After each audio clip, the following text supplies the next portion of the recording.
नमस्कार विद्यार्थी मित्रांनो, मराठी जी के या आपल्या यूट्यूब चॅनलवरती सर्वांचे स्वागत आहे. तर आजच्या व्हिडिओमध्ये आपण मुंबई उच्च न्यायालय भरती 2025 शिपाई व हमाल या पदांकरिता आज आपण काही तांत्रिक प्रश्न असे पाहणार आहोत. हे प्रश्न तुम्हाला परीक्षेच्या दृष्टिकोनातून महत्त्वपूर्ण ठरणारे आहेत. तरी तुम्ही चॅनलवर जर नवीन असाल तर चॅनलला सबस्क्राईब करून ठेवा, कारण तुम्हाला असेच महत्त्वपूर्ण व्हिडिओ नक्कीच बघावयास मिळतील. चला तर मग व्हिडिओला सुरुवात करूया.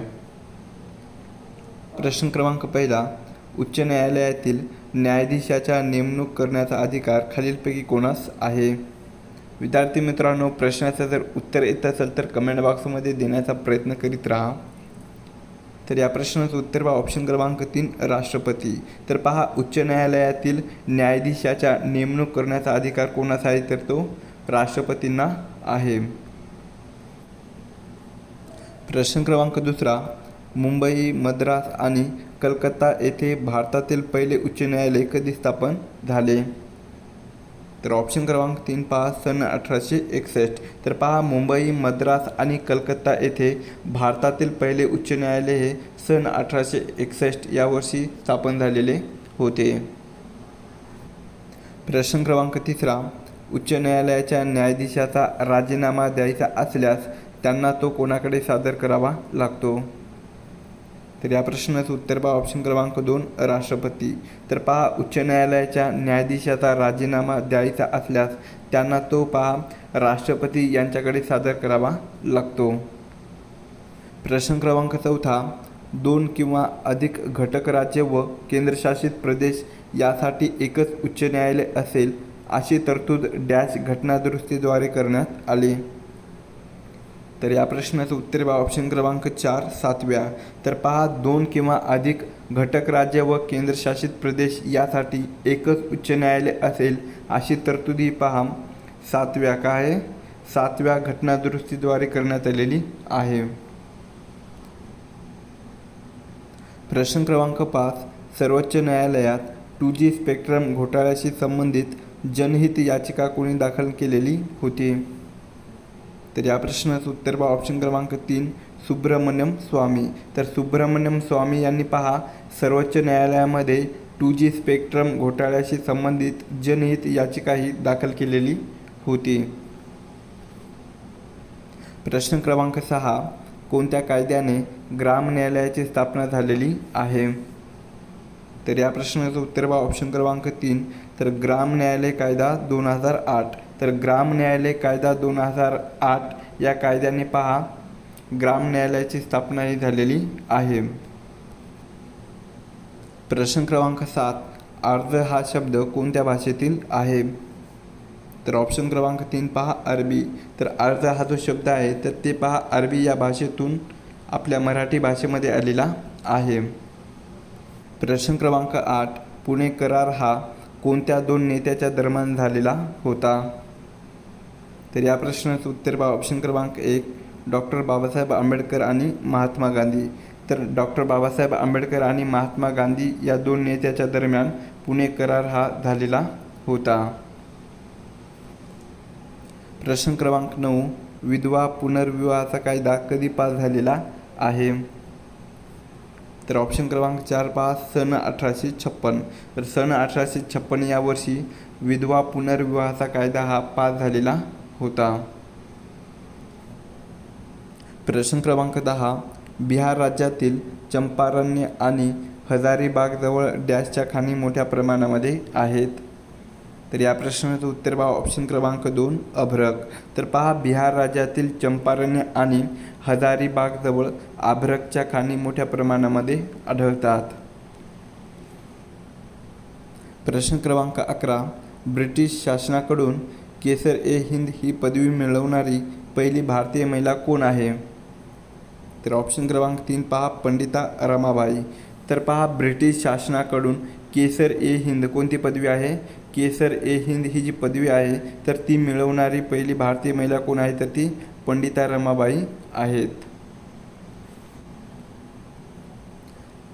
प्रश्न क्रमांक 12, खालीलपैकी यशवंतराव चव्हाण यांचे आत्मचरित्र कोणते आहे?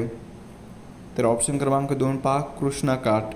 तर यशवंतराव चव्हाण यांचे आत्मचरित्राचे नाव काय आहे, तर ते कृष्णाकाठ असे आहे.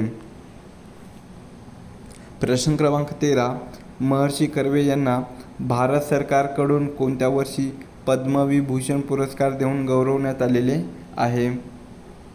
तर ऑप्शन क्रमांक 2 पहा सन 1955.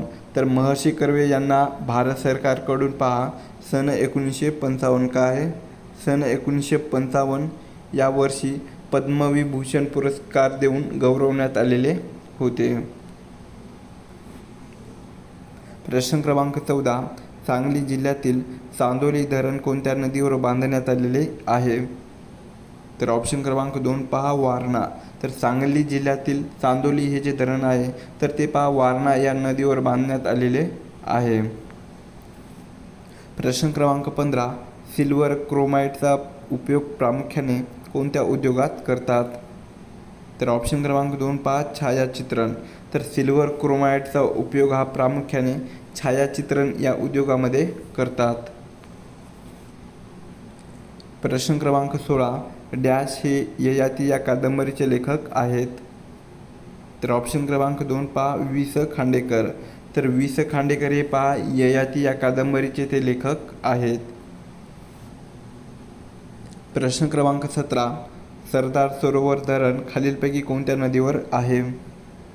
तर ऑप्शन क्रमांक 4 पहा नर्मदा. तर सरदार सरोवर हे जे धरण आहे तर ते पहा नर्मदा या नदीवर बांधण्यात आलेले आहे. प्रश्न क्रमांक 18 पंजाबचा सिंह ही उपाधी पुढीलपैकी कोणास देण्यात आलेली आहे. तर ऑप्शन क्रमांक 2 पहा लाला लजपत राय. तर पंजाबचा सिंह ही जी उपाधी आहे तर ती पहा लाला लजपत राय यांना ती देण्यात आलेली आहे. प्रश्न क्रमांक 19 पानिपत युद्धामध्ये मराठ्यांची गेलेली प्रतिष्ठा कोणी परत मिळवून दिली. तर ऑप्शन क्रमांक 2 पहा माधवराव पेशवे. तर पानिपत युद्धामध्ये मराठ्याची गेलेली प्रतिष्ठा ही पहा माधवराव पेशवे यांनी परत मिळवून दिलेली होती. प्रश्न क्रमांक 20 लोह व ॲल्युमिनियमचे प्रमाण कोणत्या मृदेमध्ये जास्त असते. तर ऑप्शन क्रमांक 3 पहा जांभी मृदा. तर लोह आणि ॲल्युमिनियमचे प्रमाण हे जांभी या मृदेमध्ये जास्त प्रमाणामध्ये असते. प्रश्न क्रमांक 21 कोणत्या वर्षी गांधीजींनी गुजरातमधील खेडा सत्याग्रह केला होता. तर ऑप्शन क्रमांक 2 पहा सन 1918. तर सन 1918 या वर्षी पहा गांधीजींनी गुजरातमधील खेडा येथे सत्याग्रह हा केलेला होता.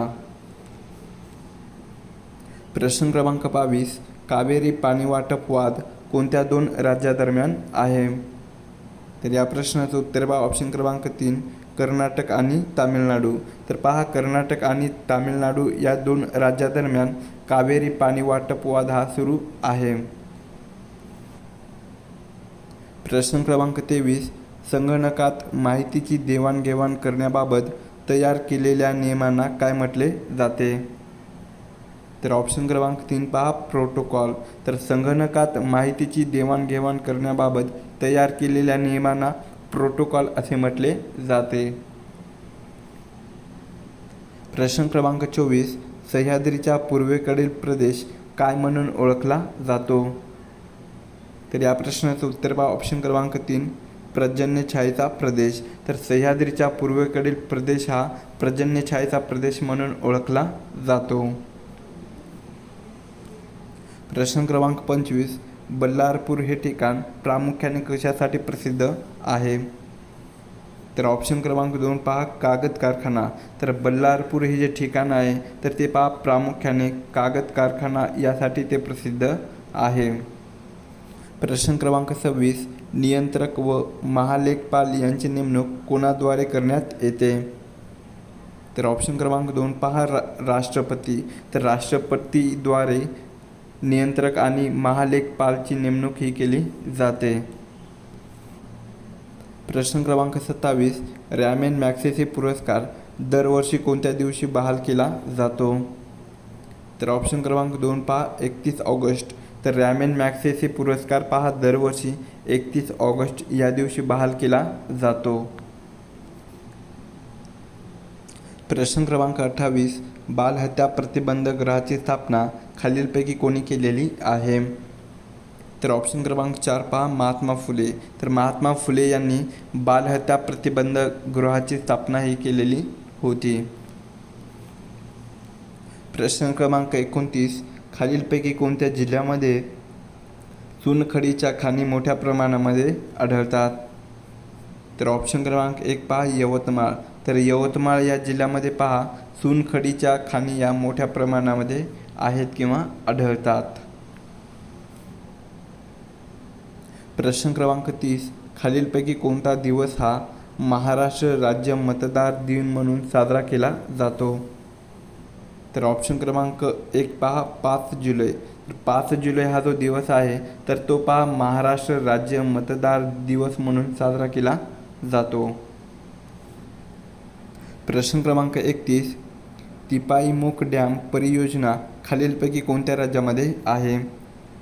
तर ऑप्शन क्रमांक 3 पहा मणिपूर. तर तिपाईमुख डॅम परियोजना ही मणिपूर या राज्यामध्ये आहे. प्रश्न क्रमांक 32. महाराष्ट्रातील आद्य क्रांतिकारक म्हणून खालीलपैकी कोणास ओळखले जाते? तर ऑप्शन क्रमांक 4 पहा वासुदेव बळवंत फडके. तर वासुदेव बळवंत फडके यांना महाराष्ट्रातील आद्य क्रांतिकारक म्हणून ओळखले जाते.